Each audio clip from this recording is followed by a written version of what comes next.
अस्सलाम वालेकुम फ्रेंड्स, मेरा नाम है मोहम्मद हसन और आप देख रहे हैं Hasan e commerce YouTube channel. अच्छा तो फ्रेंड्स, आज की इस वीडियो में हम डिस्कस करेंगे बी टू बी के बारे में कि बी टू बी क्या होता है। तो लास्ट वीडियो में हमने डिस्कस किया था कि व्हाट इज़ ई कॉमर्स और उसकी टाइप्स के बारे में। इस वीडियो में हम बात करेंगे बी टू बी के बारे में। बी टू बी का मतलब होता है बिजनेस टू बिजनेस, ऐसा अमल जिसमें कोई बिजनेसमैन किसी बिजनेसमैन के साथ कोई कारोबारी डील करे, उसे हम कहते हैं बी टू बी। ठीक हो गया। मैं आपको इसकी एक ऑफलाइन मार्केट में एक एग्जांपल देता हूँ। ऑफलाइन का मतलब होता है मसलन कि आपकी गली मोहल्लों बाज़ारों शहरों में जो भी दुकानें हैं वो सभी ऑफलाइन बिजनेस कर रहे हैं, मसलन के ऑफलाइन कारोबार कर रहे हैं। इसकी एग्जांपल देता हूँ। मान के चलिए कि आपने एक शॉप बनानी है, आपने एक शॉप बनानी है और आपके पास जो इन्वेस्टमेंट है वो है 1 मिलियन रुपीज़, यानी कि 10 लाख रुपए। आपने जो इन 10 लाख रुपए की जो जो सामान लाके बेचना है वो है कीबोर्ड। अब आपने जो सामान बेचना है वो सामान कहाँ से खरीदना है, उसने कि जो आपने जो ये कीबोर्ड सेल करने हैं ये खरीदने कहाँ से है। अब आप कहेंगे मैं अगर पाकिस्तान से हो या पंजाब से हूँ तो मैं लाहौर की जो बड़ी मार्केट है वहाँ से ख़रीदूँगा। अगर मैं कराची से हूँ तो वहाँ की बड़ी मार्केट से ख़रीदूँगा। अगर मैं इंडिया से हूँ तो मुंबई से ख़रीदूँगा।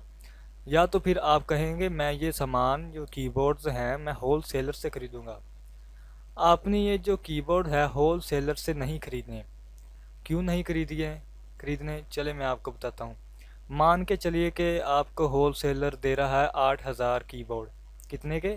10 लाख रुपए के। 10 लाख के 8,000 कीबोर्ड। क्या वो इसमें अपना प्रॉफिट मार्जिन नहीं रख रहा? जो आपने प्रॉफिट कमाना था वो कौन इस वक्त रख रहा है? Wholesaler. ऐसा तो नहीं है ना कि जितने का उसे पीछे से पड़ा उतने का ही आपको दे देगा वो कीबोर्ड। अपना प्रॉफिट मार्जिन तो वो रखेगा ही ना। तो इसलिए हमने जो है वो कीबोर्ड होल सेलर से नहीं खरीदने। अब आप कहेंगे कि हमने ये कीबोर्ड कहाँ से खरीदने हैं। आपने कीबोर्ड खरीदने हैं वो है मैन्युफैक्चरर से। आपने मैन्युफैक्चरर से कीबोर्ड खरीदने हैं। मैन्युफैक्चरर यानी फैक्ट्री ओनर से। यहाँ से कीबोर्ड क्यों खरीदने हैं आपने? क्योंकि ये फैक्ट्री ओनर जो है आपको 10,000 कीबोर्ड दे रहा है 10 लाख रुपए के, जो कि होल सेलर आपको दे रहा था 8,000 कीबोर्ड। तो 2,000 कीबोर्ड्स का आपका यहीं पे ही फ़र्क निकला है, मतलब कि यहीं पे ही प्रॉफिट मार्जिन मिल गया। आप फैक्ट्री ओनर के पास जाएंगे और उससे डील करेंगे कि मुझे ये 10 लाख रुपए के यानी कि 1 मिलियन के ये कीबोर्ड तैयार करके दें। आपकी उससे डील होगी।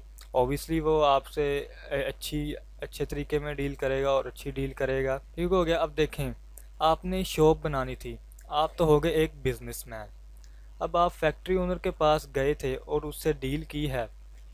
ऑब्वियसली वो भी एक बिजनेसमैन है। अब आप भी एक बिजनेसमैन हैं और फैक्ट्री ओनर भी एक बिजनेसमैन है। तो इन दोनों के रिलेशन को हम कहते हैं बिजनेस टू बिजनेस, यानी कि बी टू बी। यानी कि कोई बिजनेसमैन किसी बिजनेसमैन के साथ डील करता है। ठीक हो गया। ये तो हो गया ऑफलाइन मार्केट में। अब ऑनलाइन मार्केट में बी टू बी क्या है, मतलब कि बिजनेस टू बिजनेस क्या है, ऑनलाइन बिजनेस क्या है। ऑनलाइन बिजनेस में जो सबसे बड़ी वेबसाइट है वो है alibaba.com। अलीबाबा एक चाइना की वेबसाइट है और ये आप सभी को पता होगा दुनिया का सस्ता मुल्क है। और वहाँ के लोग, बहुत से लोग बिजनेस कर रहे हैं और वो सभी ऑनलाइन बिजनेस भी कर रहे हैं। वो मान के चलिए कि जो बिजनेसमैन है वो अलीबाबा पे भी ऑनलाइन बिजनेस कर रहे हैं, मसलन इंटरनेट का इस्तेमाल करके बिजनेस कर रहे हैं।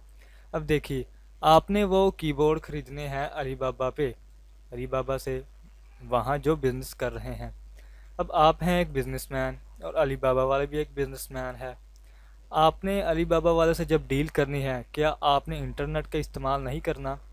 बिल्कुल करेंगे, क्योंकि इंटरनेट के बगैर ये अलीबाबा नहीं ना चलती, मतलब इंटरनेट के सिवा ये अलीबाबा ऐप नहीं है। आप भी इंटरनेट का इस्तेमाल करेंगे और भी जो है बिजनेसमैन भी इंटरनेट का इस्तेमाल करेंगे।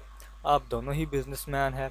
तो इसको हम कहेंगे बिजनेस टू बिजनेस ऑनलाइन, मतलब कि ऑनलाइन बिजनेस कहेंगे। ठीक हो गया। तो इसको हम कह सकते हैं, कह सकते नहीं बल्कि हम कहते हैं B to B in e commerce. I hope को आपको वीडियो की समझ आ गई होगी। वीडियो पसंद आई हो तो लाइक ज़रूर कर देना और चैनल को सब्सक्राइब कर देना तो मिलते हैं नेक्स्ट वीडियो में, तब तक के लिए अपना ख्याल रखिएगा। अल्लाह हाफिज़।